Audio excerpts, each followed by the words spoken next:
This is Gary Atencio with CNTV, and today we're in South Carolina. I'm here with Bonnie Bragdon. For over 2 decades, she has worked at the intersection between scientific discovery, clinical research, and commercial process to deliver new technologies to her colleagues. I'm joined here with the CCO of Centerpoint Biotech. Share with me a little bit, first of all, explain to me a little bit how you got involved with this company. Yeah, so Centerpoint Biotech has been a long-term relationship. The owner of the company, Tim Baum, has been a longtime friend of mine and colleague, and we've collaborated on a number of projects. And I've just kind of worked my way from becoming a clinical veterinarian treating dogs and cats to working on product discovery, and I absolutely love it. Excellent. I mean, your formal education really began, it looks like there, with a career that started in clinical practice. You now find products and services to solve pain points in the industry. Share with me a little bit how this passion for animals and technology began for you. Yeah, so it began because I struggled to make the right diagnosis in a cost-effective and timely manner for pet owners.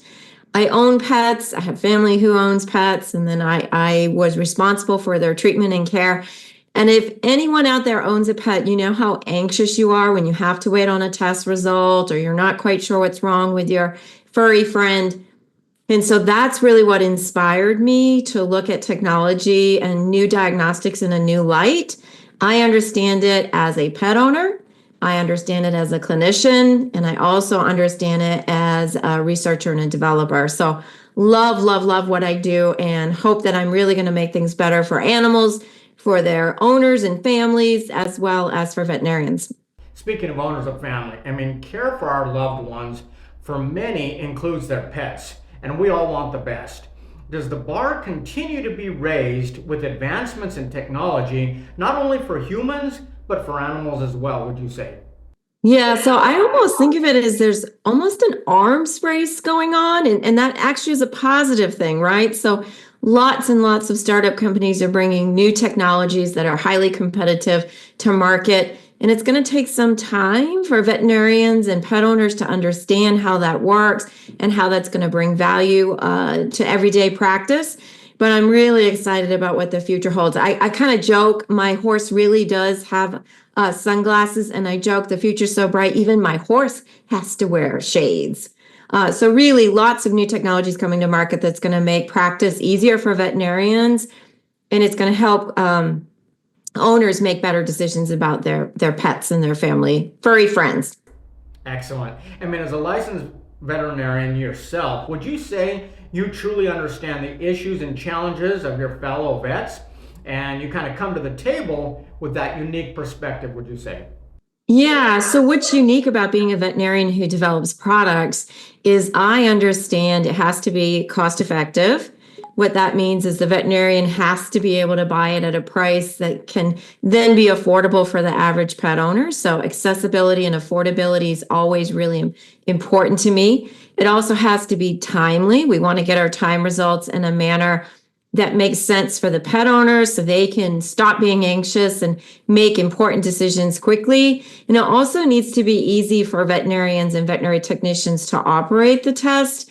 Doesn't do anybody any good if it's very complicated and it takes a lot of training. And so I intuitively have that sense of the sweet spot around accuracy, ease of use, as well as time to result and the cost of care.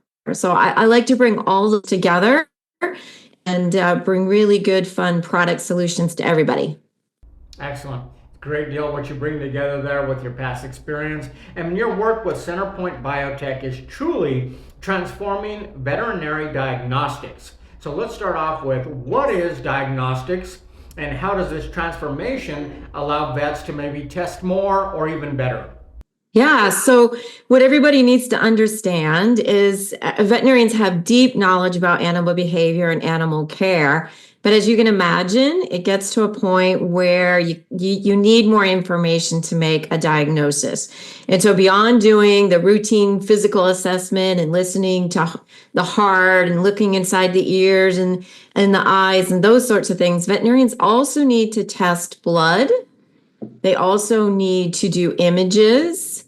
So x-rays, CTs, MRIs, that's all in the imaging category.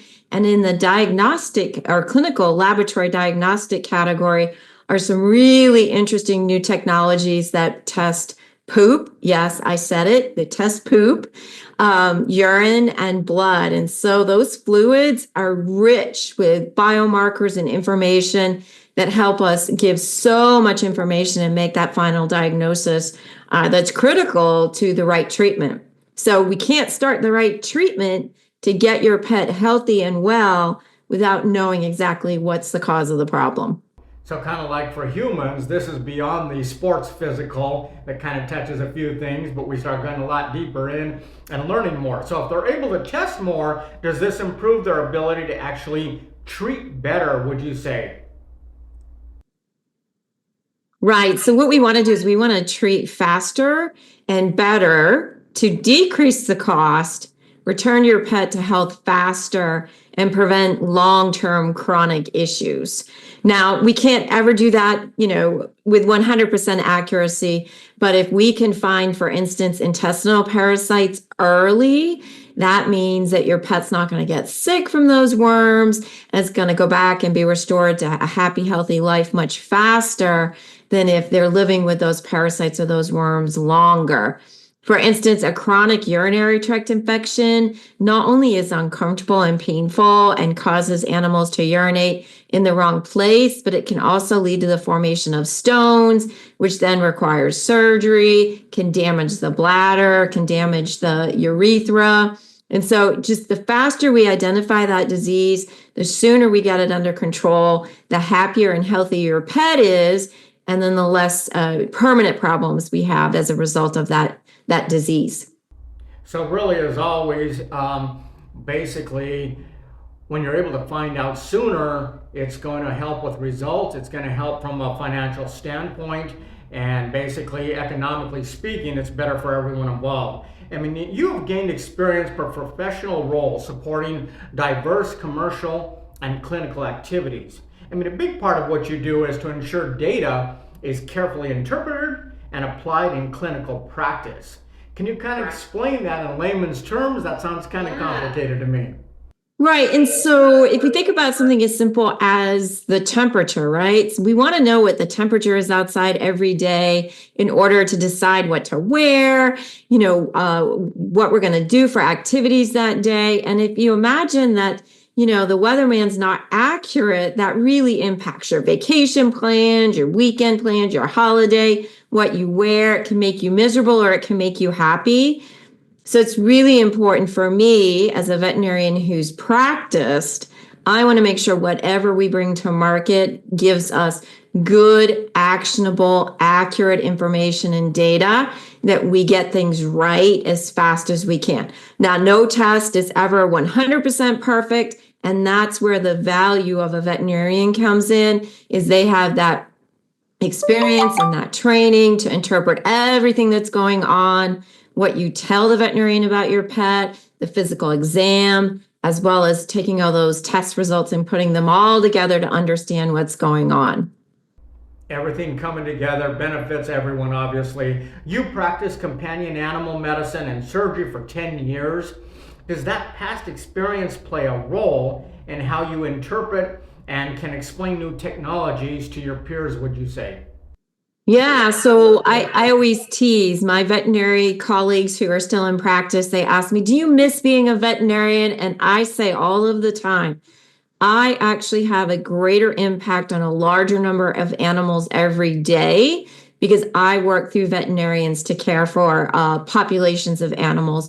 So if I do my job right, which is to bring good products to market and then help train veterinarians quickly on those products, then I'm helping pet owners and animals all over the world in a much larger and bigger capacity. And one of my favorite things to do is to lecture to veterinarians and help them understand what's new. It's kind of like Christmas, right? It's Christmas for veterinarians.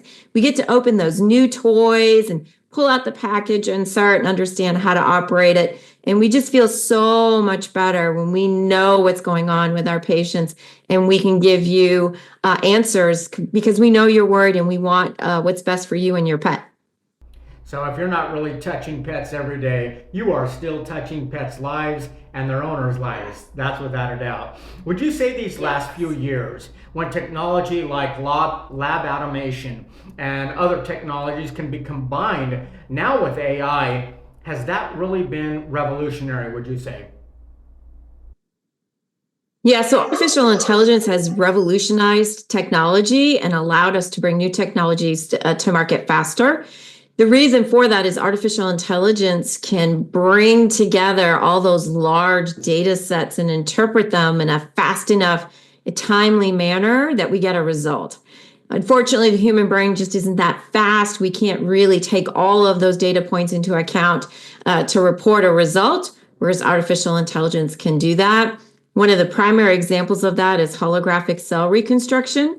So holographic cell reconstruction allows us to take lots of different data points and measurements about individual cells, and then artificial intelligence weaves it all together into a story that helps us make a diagnosis about your patient or your pet. Exciting. I mean, some exciting technology out there that definitely benefits everyone because you have owned your own practice. Is the independent practice owner someone you can easily relate with? And is your passion making sure that they're included in the discussion? Yeah, so I believe in a robust ecosystem for veterinary medicine. What I mean by that is every patient, every pet owner should have a choice in how they get care. And so corporate medicine's great. It's brought some great new discoveries to veterinary medicine and the way we practice. But my heart and soul is with the independent practitioner. I owned and operated my own practice for 10 years. I was solo, and so I was there in thick and thin, holidays and evenings. I used to actually pay my children my emergency fee so that they would accept it when I had to go out and take care of a pet. So what I love about independent practices and small businesses is they are really wrapped up in your care and your pet's care. And they're very much about establishing a long-term relationship. And they're very engaged in everything they do to make sure that the appropriate care is delivered. What a great way to include your kids. Don't let my kids know about that. I don't know. They might be charging me for being here right now. Your past experiences have led you to offering advanced technologies of today. How do you hope to further share your knowledge in the future? Will this be done online, public speaking? I mean, what are some of the hopes on the horizon now for this year? Yeah, so hopefully you can follow me on LinkedIn. You can also follow me on alphaionvet.com. We hope to be publishing new information and updates on all of the yummy technology we're bringing to market. And I'm always happy to have conversations with veterinarians and pet owners about new technology, maybe new ideas or new ways to get things done. So love to stay connected and network and bring new products to market. Obviously, it takes a village to raise a child, they say, but it also takes everyone coming together for these pets and these animals. How can folks out there get involved? Yeah, so lots of ways to invest in animal health and veterinary medicine. It's profitable for both investors as well as commercial entities. So check me out, follow me. Love to talk shop and talk about how your investment can go a long way to making things better for pets and people. That is excellent. Bonnie, your passion is bringing cutting-edge products to your colleagues in clinical practice, really to improve the care of animals and the healthcare teams who serve them. Is this rewarding work for you? Yeah, so one thing that, pet owners may not realize is that veterinary medicine is really, really stressful. Veterinarians and veterinary technicians, we become healthcare providers for your pets because it's a calling. It's what we've always wanted to do with our lives. And it's hard taking care of those animals that maybe can't advocate or talk for themselves. And we want to deliver the best care. There's a lot of anxiety that comes with that. The link between making an accurate, rapid diagnosis and the healthcare of the healthcare team and the veterinary team is it reduces their anxiety as well. So not only are pet owners feeling more confident and comfortable in paying for treatment and feel better that their pets are going to get better, but then veterinarians and veterinary technicians just feel more comfortable and confident that they are making the right decisions as well. And that helps everybody's stress level go down. That is excellent. Viewers, take a look at the bottom of the screen right there. What you're going to see is her LinkedIn address where you can reach out to her as well. You can also see the address of the website that she mentioned. See her contact info there on LinkedIn. You can learn more about technology advances for animals in the wild, plus our domestic pets as well. Once again, that is Bonnie Bragdon, educating the industry so vet medicine can continue to grow and thrive. This is Gary Atencio with CNTV, and if you don't know, now you know.